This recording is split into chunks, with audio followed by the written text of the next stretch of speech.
Hey team, I'm Cliff Harvey. Thanks for joining me for this little session on the top tips for weight management. I've jotted down a couple of the tips that I think are some of the most important. Now, there may be others, and we're not going to cover everything in one little session. So the first point, and it's not necessarily the most important, but one of the more important things I think for managing weight over the long term, and by weight I'm really talking here about our body composition, adiposity, or how much fat mass we hold versus how much lean mass we hold. Because we don't want to get into the situation of vilifying people based on their size, because different sizes can be healthy. There's no doubt about that. But we also know that being overly adipose, in other words, having too much body fat tissue for you, is not a healthy situation to be in either. Because there is this milieu of biochemical factors that go along with that that's very inflammatory and predisposes us to heart disease and diabetes and all sorts of things. So we want to be aware of that and understand some of the key things we can do to improve that situation and to make sure that we can be the healthiest and the happiest that we can be over the long term. So the first thing that I want to talk about is getting strong. Now, this is often underappreciated, I think, in long-term weight management in particular. And that's probably because in recent times there's been a bit of a movement away from exercise as being important for fat loss. There's probably a good reason for that, in that there were a number of studies which showed that the benefits of some types of activity, even over a relatively long period, were pretty ineffective for fat loss. I remember a study where a group was exercising, I think, for around 5 hours a week, doing sort of steady state type aerobics. And over a year, they only lost, I think from memory, a couple of kilos of fat. And so it was seen to be pretty ineffectual. But what we need to remember is that we're not talking about exercise in isolation. Obviously there is always going to be nutrition being the biggest factor. Other things being critically important like sleep and stress, the gut microbiome, and how exercise, sleep, stress all play into the gut microbiome and how that then affects those things as well, this bi-directional relationship. But exercise is a critically important part of the picture. And I think if we look at the hierarchy of needs, we would probably say that overall strength is the missing factor for a lot of people. I think it's very important to just get out and go for a walk, which I'll talk about, and to be more active residually, but it's also very important over time that we can be stronger. And I keep saying over time, and one of the reasons is that if we're stronger, we're going to be healthier. We're going to be healthier in later age. We're going to hold more muscle, which is critically important because obviously muscle is more metabolically active, it's burning calories all day, and so that's going to help with weight management. It's also very important, obviously, for bone health, but also very important and critically important, I think, for insulin sensitivity. And this has probably been underappreciated, is that the intense exercise, putting load through the muscle, in other words, getting stronger, is going to be very important over the long term for insulin sensitivity, which is going to have a massive effect on how we store and utilize the food that we're taking in. So we're going to be more prone to storing substrate within muscle, as we probably should, and within functional tissue, versus storing it as part of that fat reserve, which is used later. So getting strong is critically important. Now, a lot of people find that very difficult. And I think one of the reasons people find the idea of strengthening difficult is that we sort of have this idea that we need to be doing lots of hours in the gym. But I think taking a stepwise approach is more important, where we just start to do something. And, I've outlined in a lot of my articles and information that I put out that maybe we just need to start really simply. And that could be as simple as doing a set of push-ups and a set of squats in the morning, and then adding one repetition of those each day. Now, in the information you have from Precure or from other things that you're potentially doing, you might have other protocols that you're using, but the idea is that we want to just start and then build incrementally over time to get stronger and stronger, because that will have a big effect. The next thing I want to talk about is another lifestyle thing. It's not about nutrition. This is meditation. Mindfulness, I think we all recognize as being a critical part of health nowadays. And the reasons are multifactorial. We have bidirectional relationships, and by bidirectional I mean one thing affects something, but that thing affects the other thing as well. So we've got this bidirectional relationship between our mental state and sleep. But obviously sleep affects our mental state. Sleep also affects the food choices we make, and the food choices we make affect sleep. Mindfulness affects stress. Stress affects mindfulness. Stress affects sleep. Sleep is known to affect the gut microbiome. The gut microbiome is known to affect sleep and stress and all these things. One of the ways we can be more mindful so that we maybe sleep better, maybe we're less stressed or more stress resilient, and a way that we can also recognize when we are in the moment making maybe negative food choices for us, is to be more mindful and to encourage that through meditation. So I think starting a meditative practice is a very important thing. It's something that I talk about a lot in my, again, books and articles and information that I put out. And I think a sequential approach to that is important too, because when I talk to my clients, often they will sort of say, well, I should meditate. And any of you who've read my book, Time Rich, Cash Optional, or The Credo, will know that I encourage people to get rid of this word should, because it puts an extrinsic motivator on the person, right? I should do this. Well, why should you? Because of the perception of others? No, that's not what's important. Are you going to?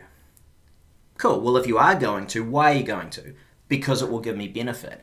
Okay, now we're getting to the crux of the matter. So if you're going to do something because it will give you benefit, the next question is, well, how do we do that?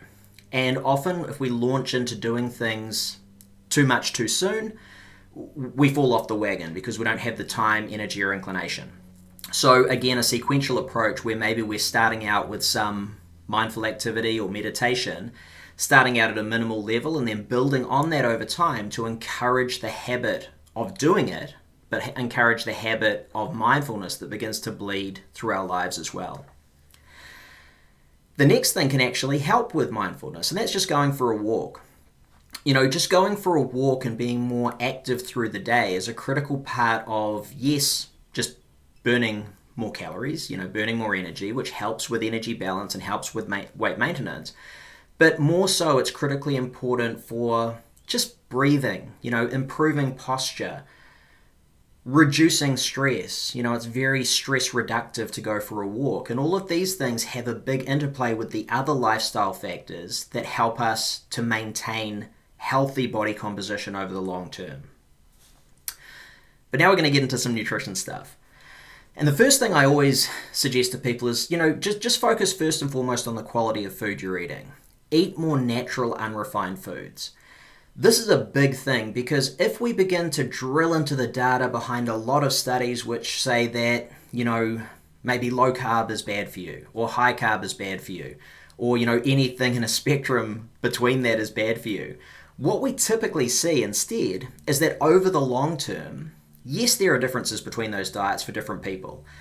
But overall, for most people, most of the time, the biggest factor is what is the diet composed of? Is it more ultra-refined food, which isn't very satiating and typically drives people to want to eat more and not be able to regulate their energy balance?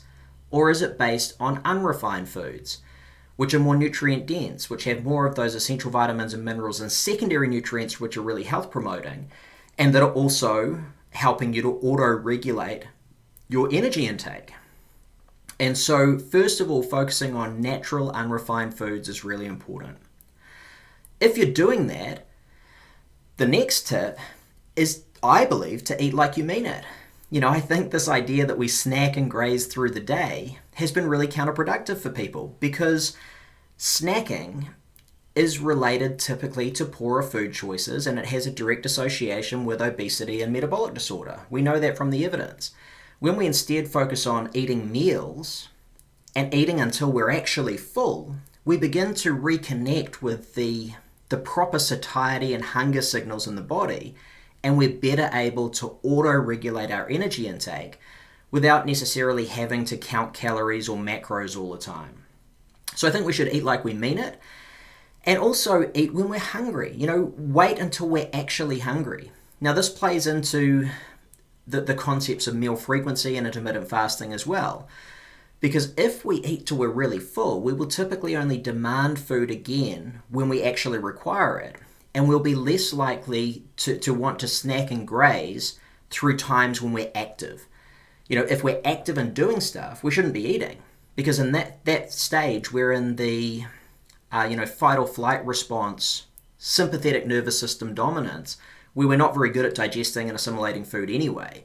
We're better to be active, be out doing stuff, which in a natural environment would be probably finding food.